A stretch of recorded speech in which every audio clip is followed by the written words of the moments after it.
HarperCollins presents Decoding the Truth by Julie Miller, read by Leanne Maksin. To 2021, you threw a lot of challenges at me while I was writing this book, and it really impacted my ability to create and be productive for a while. A cancer scare, surgical procedures, downsizing, and moving my mom after 50 years in the same big house.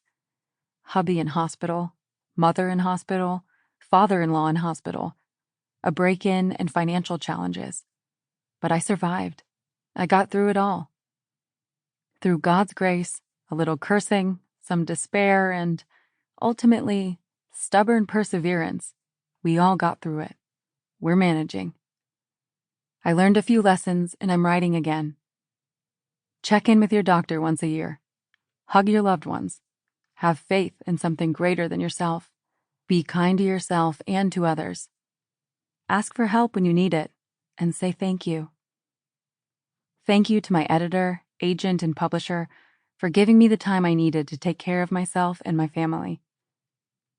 Thank you to my readers for your patience and support. To 2022, I'm back. I've got a lot of hope for you, baby. Chapter 1. I found it. Chelsea whispered the words, even though she wanted to shout them from the Sin City bar's rooftop. 11 months of searching every database she could legally gain access to, trolling through sites that weren't exactly in her purview as the resident computer guru of the Kansas City Police Department Crime Lab, running her own programs to keep the search going, even when she wasn't at a computer screen. 11 months of following cyber trails to dead ends, hacking her way past them and winding up with leads to other cases she wasn't even working on. 11 months trying to match a name, a face, a DNA profile, anything concrete. 11 months. She wasn't hallucinating. Even though the dim light of the bar meant she had to squint through her glasses to see her laptop, there was no mistake. Her screen was flashing that she'd found a match. Ignoring the clink of glassware from the small kitchen behind the bar where she'd set up her laptop and Wi-Fi hotspot, she scrolled through the data again. Compared it to the information on the split screen beside it, even though she'd memorized most of the code after so many months of searching. She read the intel that jumped out at her as a solid match again. She pushed her glasses, crystal-embedded cat-eye frames tonight, onto the bridge of her nose and confirmed it one more time. I found it.